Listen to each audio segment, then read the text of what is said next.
Welcome back to Summit Sunrise on TV8 Summit. I'm Shauna, and I'm here with Aaron with Red Buffalo Cafe. And Aaron, I'm really excited. What are you thinking of the summer temperatures here? I thought this weekend was the most perfect weather weekend ever. I know, right? You couldn't have asked for anything better. It was just, there was a nice breeze coming in. It was like a 70-something. It was perfect. And that's what I like about the high country is that it doesn't get too hot here, and it's definitely, you might need a little jacket at night, but you're never too hot. Oh, never. It was really fun. I went to Rainbow Park last night at like 7:30. There's still tons of kids playing. The weather's perfect. No one even needed a sweater. You know, just the high country up here in the summers make that whole month of May where it's still snowing and all of us are complaining. It makes it all worth it. That moment you have that first perfect summer weekend. I think we all felt it this weekend, and I get really excited when the leaves come out and they're starting to get bigger, which is so strange. Although I think that Summit County people are the most fickle when it comes to weather. We're all Goldilocks. It's, oh, there's too much sun and not enough rain, or there's too much snow, there's not enough, Yeah. Well, thank you so much for bringing this. Absolutely. This is a wonderful thing. You guys are doing a little bit at Red Cafe, Red Buffalo, summer drinks as well. Oh yes, it's summer drink season. You could pretty much try anything iced. We always have a couple iced teas of the day. Today is the jasmine for the green tea and a Darjeeling for the black. I love the Darjeeling ice because it has these really nice high floral notes to it. When I mean notes, I mean it's not like a florally tea, but it's just a very crisp, light black tea that I really enjoy.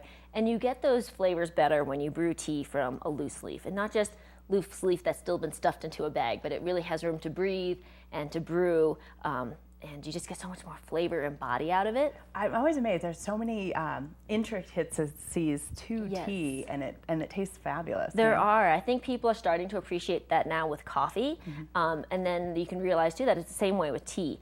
That where you source and how you brew are such important aspects to making a good cup, whether it's iced or hot, or you're blending it with something or you're not. You have to be aware of where you're getting it from and the processes you're using to make it. I think you could get a really good coffee and still not brew it right, and it's not going to taste good. Or you could brew a really bad coffee. You could do, if it came from a not so good source, it wasn't roasted properly, but you can still make it taste acceptable based on how you brew it. So there's so many variables along the way where you can increase or decrease how it's going to taste, and I think we really try to follow that at Red Buffalo. All of our baristas, we geek out on this. It's so sad.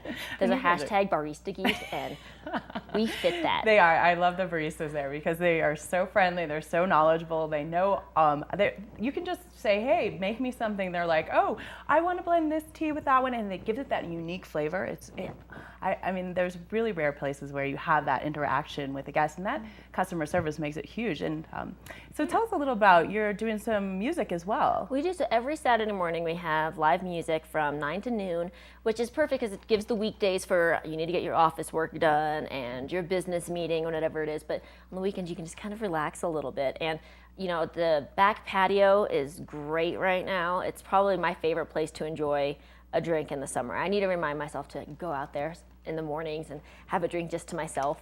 Yeah. But it's great because it's right on the Blue River. And when I say like a stone's throw away, I mean like a 2-year-old could throw a stone, and from the patio, you'd be in the river right there. Although it is starting to run a little high, so I know the fishing is not ideal for that section right now, but once the river comes down, once the winter, spring runoff kind of subsides, but it's still beautiful. I think that big high water, because all the snow's melting now and the water is getting high. It is. But it's beautiful to watch. I mean, it's fast moving, it's fun, and being a kayaker, I actually like to go out there and play on it. So. And then they're going to say that, well, they're going to close it between this, what is it, the 2nd Street Bridge and the 6th Street Bridge.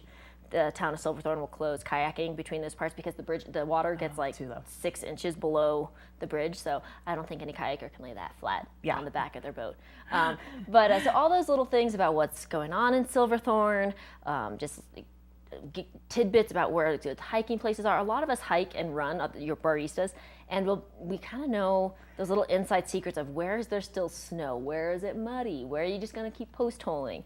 That is huge because the locals, and that's what's nice about coming to your cafe as well, is that the baristas have been out there, and right now not all the hiking trails are open. Oh goodness, no, there's still snow way up high, and there's still mud in a lot of places, but we really like to partner with lots of the local businesses. We have we have an 80 by 80 rule, so 80% of our products come from companies within an 80-mile radius. So Dyes Mountain Bagels get delivered fresh every single day. But then some other just local business partners, Gore Range Outfitters, if you're doing any horseback riding or you want to do some beautiful ones, they're on the Daly Ranch, which has, I think, the best views in the entire county. I love going up there. They pick up at Red Buffalo Cafe. Oh, that's cool. So you can get like a great iced tea or an iced coffee before you start your ride or after. And then there's some hiking guys too who start like group hikes. And all their information's there too. Well, thank you so much. So if you can find out more information at Red Buffalo Cafe. And thank you, Erin. Thanks and for having me. I can't wait to go out there and play. We'll be right back after this break.